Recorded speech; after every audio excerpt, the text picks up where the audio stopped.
Y'all hear me? Y'all good? Y'all can hear me? Check this out. We're doing something top secret right now. So, KFC got the KFC famous bowl, right? $5. Not a lot of money. You got a big family like me, like $20 or more, right? I'm about to show you how to make that KFC famous bowl. And for that $20, you can make about 10 of them bowls. Stick with me. Be easy.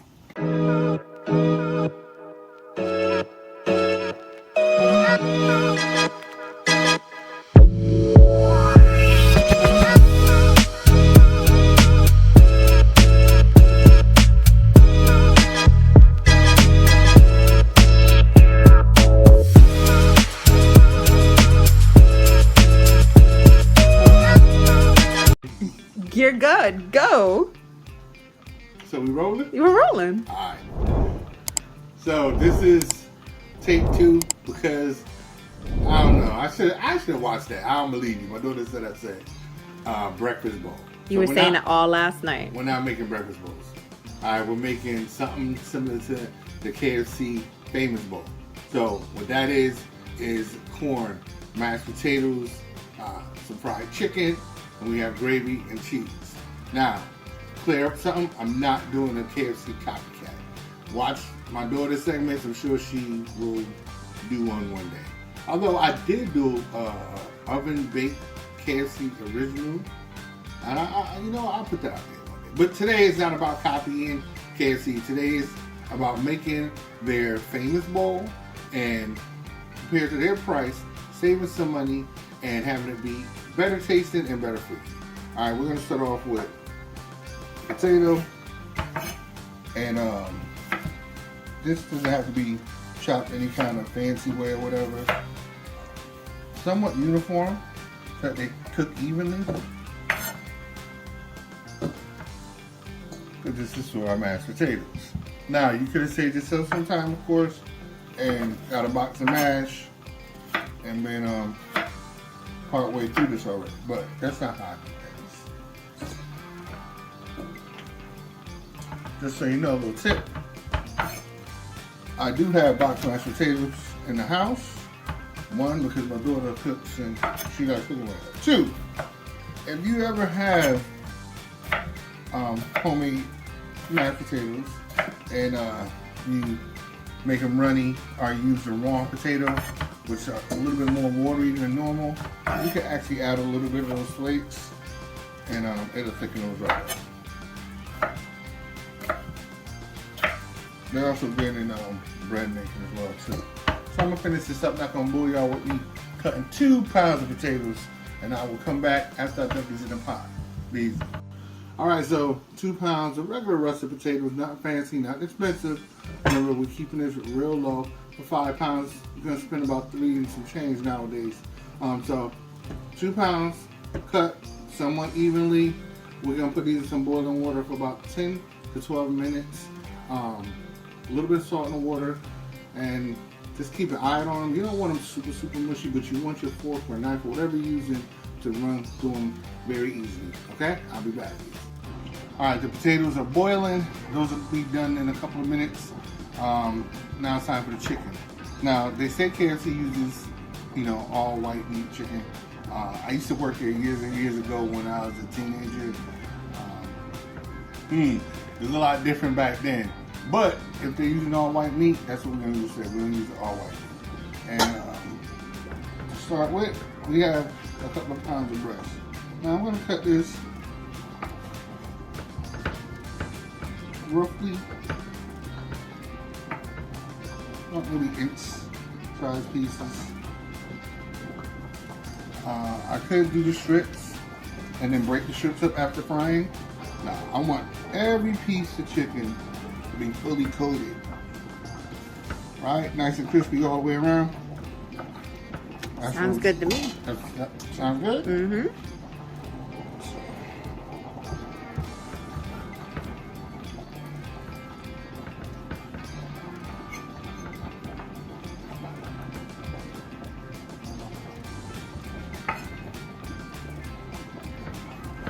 Now this is This is chicken breast I got from one of my wholesale meat places, but you can get chicken in Aldi's if you have Aldi's near you. About 4 pounds or so, under $10. Okay, you can actually get for about the same price and the same weight at Walmart. About 5 pounds or so. That ranges anywhere between 9 to 12 pounds. But we're working with 2 pounds of chicken. Remember, we're trying to save money. So right now, to be honest with you, I have about 7 months going on right now. But my ingredients that I've touched so far. Alright? I'll be back. I'm gonna finish up this chicken. Be easy. Alright, we're ready to strain these potatoes. They're nice and tender. Couple of tips. Always strain your cooked food into a clean sink. Your sink should be clean anyway, right? And also, if you're like me, and you deal with a visual impairment, the likelihood you'll miss and some of these potatoes get in your sink, those will be trash, right? So, clean sink, strain these potatoes. Now, I like to actually mash mine while they're nice and hot because a lot of science stuff happens with these potatoes. I'm not going to get into it. I'm not going to be an egghead tonight. But when they're cooler, they're a lot harder to make. So, I do have another segment to shoot because my chicken is ready, well, the oil is ready. So, I'm hoping these will still be hot enough when I get back to them. Be easy. Alright, now I'm trying to hurry this up because I have my potatoes cooling and I don't like them too cool before I mash them. We're about to do the chicken. Oil is hot, whatever you prefer, honestly. Peanut oil, if you're using that, make sure that your guests, anyone in your family doesn't have an allergy. And you want to make sure it's an oil that's conducive enough for frying. Just because it's oil doesn't mean it's gonna hold up to those temperatures because we need to be, at around 375 degrees or so. Okay, so get a oil thermometer or a candy thermometer because that'll work as well, and just make sure it's about 375. All right. Once it is, a couple cups of flour. We have some seasonings in there. I'll tell you all of that good stuff. We have our 2 pounds of chicken that I cubed up, and we have some buttermilk, and I did salt the chicken just a little bit. Why? Because I'm tired of eating at places, wings and strips and stuff. They leave the chicken bland and they have the batter or sauces. No. That's not how you do it. So when I teach y'all, I'm going to teach y'all the right way. Your food should be flavorful. You should not need a sauce or a special batter to make your chicken taste good. All right? That's shameful and that's just retarded. I'm getting all upset. Let me calm down. All right, so of course we're going to work in batches because this is not a commercial fryer and it will not fry 2 pounds of chicken. It'll boil it and do this nasty thing, but nobody will need that. Now you want to try to make sure your wet hand doesn't mix with the dryer like I just said, because if it does, sometimes it can get gummy, but I'm working pretty quick.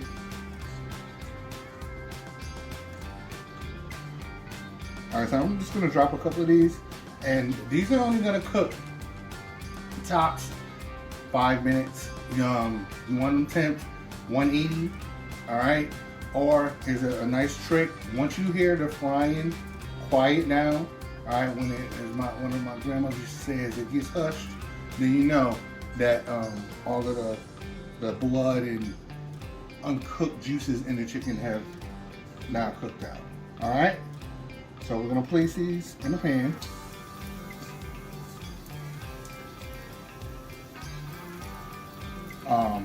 If you are visually impaired cooker and you're scared of oil, use tongs. I burn fingers. Sometimes for fun. No,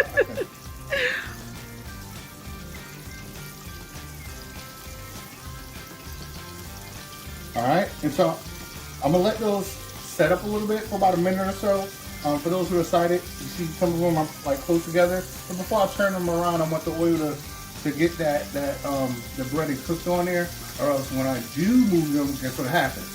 I'll lose my breading. We don't want that. So about a minute or so, I'm gonna make sure I have those all even out in space. Easy.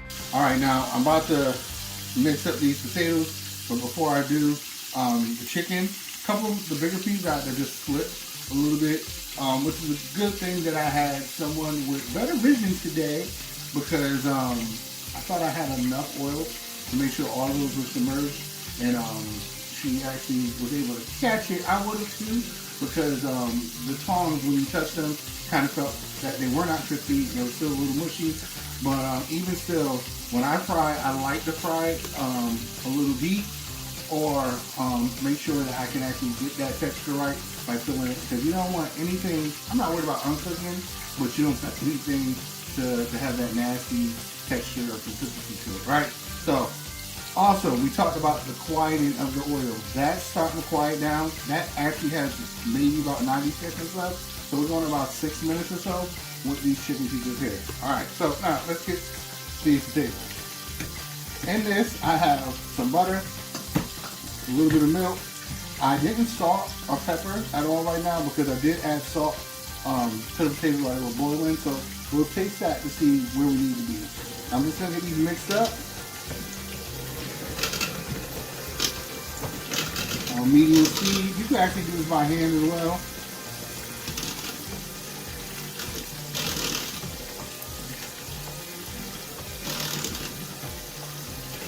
We want to do this until everything is nice and creamy. It also will help if you get the right potatoes. Not all potatoes are like, some of them when they cook, they do cook dry or waxy.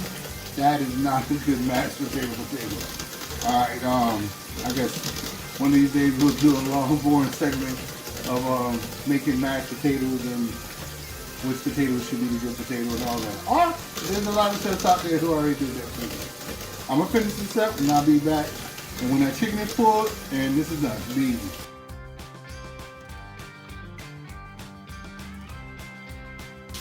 All right, got the corn going. Just a little bit of butter, salt and pepper to taste, and that's it. Okay. This is about, what, 2 12-ounce bags? Yeah. Yeah, 2 12-ounce bags. We love vegetables in this house. You might not want that much corn. Y'all might not like that many vegetables. So I'll give y'all the option when I post the recipe, alright? But like I said, on medium heat, a little bit of butter, salt and pepper to taste. Cook this right up, and we use frozen. So, you know, I didn't have to season no liquid in there, right? Mm-hmm. Alright. Second batch of chicken is on. We're almost done. We got one more batch of chicken in the gravy. Be back. Be easy. All right, the chicken is done. Everything is done. So it's just basically time for the gravy. Now, what I have is I have a little bit of old chicken oil, and I use the word old loosely because it's not that it's bad or anything or really burnt. It's just used. How about that? So I like slightly used. And a little, I got about a quarter cup of that. And I have a quarter cup of the flour that I use to bread the chicken tonight. And what I'm going to do is just let that simmer and cook away on a medium heat until I get the perfect color. I'm looking for like a light medium brown. Nothing darker than that. This is one of the chickens, not like steak or anything like that. Our roast beef, we have a darker gravy. But now this is really up to you. Each person in the kitchen, however light y'all want your gravy, that's on you. Alright, but I'm going for like a light medium. Should take a couple minutes to get to that. Remember to stay by. This is not something you want to walk away from, because what will happen is it will burn. And although it may not look black, it will scorch. Bad tasting gravy. So I'll be back when this is dead right. Alright, so we reached the perfect color. To me, we got a good. Look at that. Oh wow, that looks good. Alright, so like I said, to me. Add my water. The flour does need heat to do its thing and come together and start thickening, so I'm not going to turn it down. Just gonna mix this up. Not really worried about lumps because there were none in the first part of the cooking process. So I'll let that cook for a little bit, maybe a minute or so on that high heat, and then I'm gonna turn it down and let it simmer just until it thickens, no more than about 4 or 5 minutes. All right, you don't want to let it reduce too much, and then you lose your gravy. So I'll be back. I want to show you the finished product, and we're gonna build this speed. All right, this is coming together nicely. Like I said, I reduced it. Maybe in 3 minutes, something like that. Let's see. I think that looks good. That's the perfect consistency that you want. And that's gonna pour nicely over this famous bowl. Easy. Hey, what's up, y'all? He's flat, no, but I love you. That's messed up. It's really true. No, my daughter's not slow. No, she's not. Well, no, she's not. Really? Here we are, everybody. Look at that right there. KFC's breakfast bowl. I'm just joking. KFC's famous bowl. Or better than that, Duke Southern Grills should be famous dinner bowl. So you got your fried chicken, you have your mashed potatoes, you have your corn, you have that wonderful creamy gravy and that melted cheese. I actually had my wife throw away all of my oven safe bowls. What I mean to say is she did that without running that by me. See, I'm the chef in the house. So she should have ran it by me, right?